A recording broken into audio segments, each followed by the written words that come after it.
Hi everyone, it's Karolyn and I'm here today to share another fun interactive card technique with you.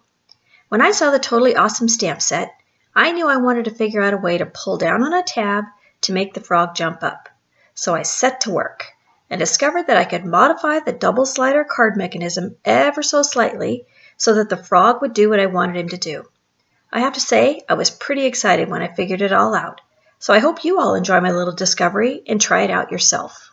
In addition to the totally awesome stamp set and coordinating dies, I'm also using the interactive label stamp set, the pull tab die from the Volcano Die-namics, the Peekaboo Wonky Windows Die-namics, the A2 stitched rectangle STAX set 1 Die-namics, the Slanted sentiment strips Die-namics, and the slot die from the Blueprints 30 Die-namics.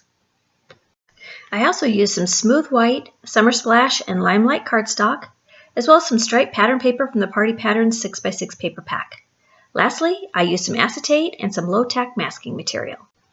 For the loop, the mechanism that makes the frog leap up when you pull the tab down, I trimmed a 3/4 inch strip from a heavy-duty Ziploc bag that I had in my stash.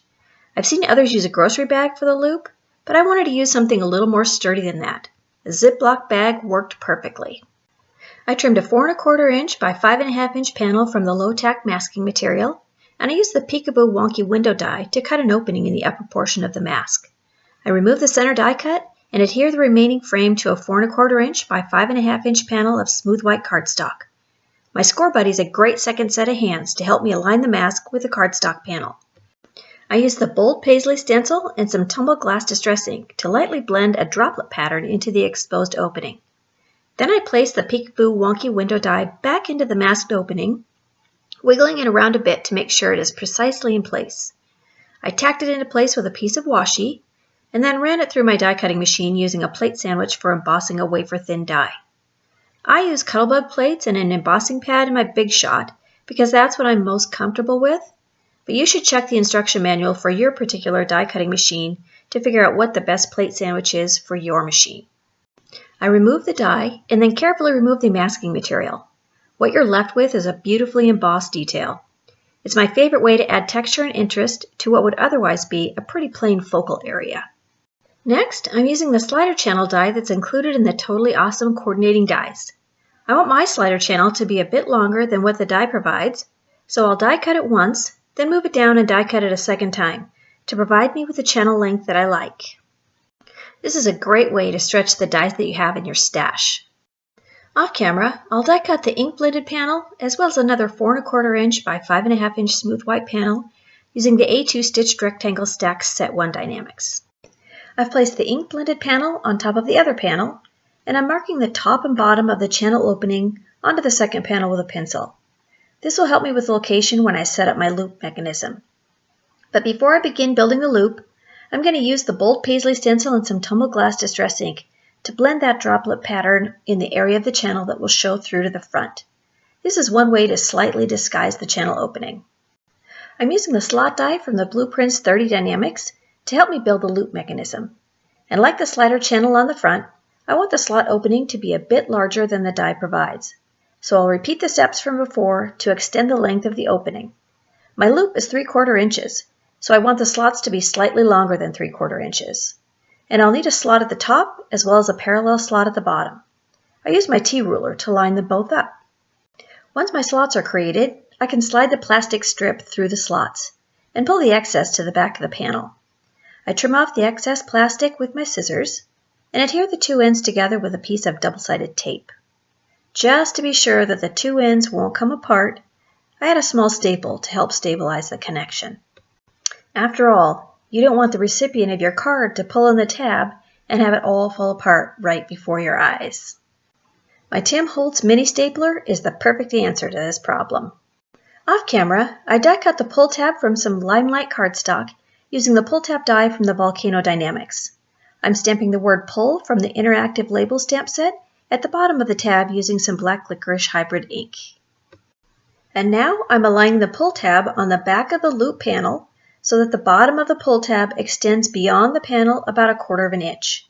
And then I'll attach the pull tab to the loop using my mini stapler again.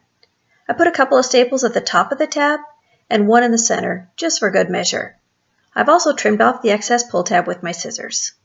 With a gentle pull, I can confirm that my mechanism has worked like a charm.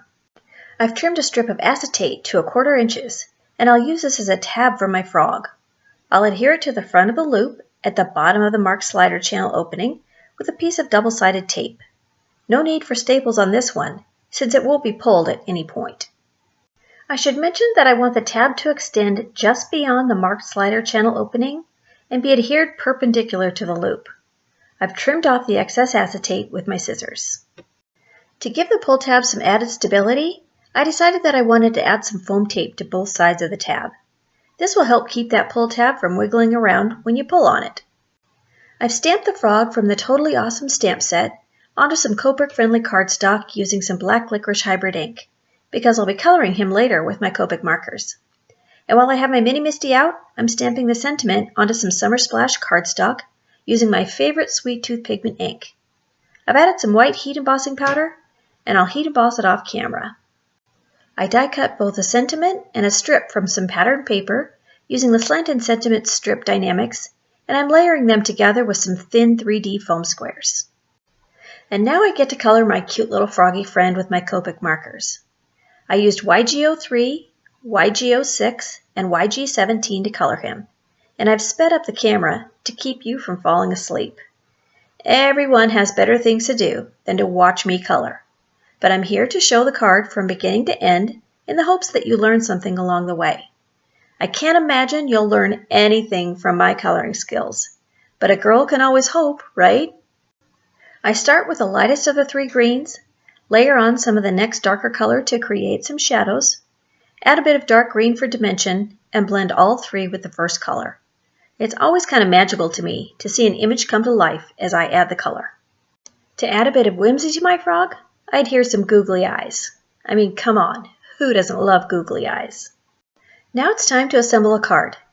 I'm adhering the 2 white panels together with some foam squares, making sure that the panel with the slider channel is on top and the pull tab is in the back. I use my tweezers to pull the acetate tab from the inside to the front of the card. And then I'll add a piece of foam tape to the tab. This is where I'll adhere the frog. You can see that the tab is now hidden, but works beautifully to hold the frog as he slides up and down. I can now adhere the assembled card front to the card base using more foam squares, and adhere the sentiment strip to the bottom left of the card base using some of the thin 3D foam squares. Oh my gosh, I crack up every time I watch that silly frog leap when I pull the tab. I embellish the front of the card with some Studio Katya circle drops. And that'll do it for today's video. I hope you enjoyed it and that you'll give this interactive technique a try yourself. Be sure and check out the other release class videos on the MFT YouTube channel for more great content, and have an awesome day.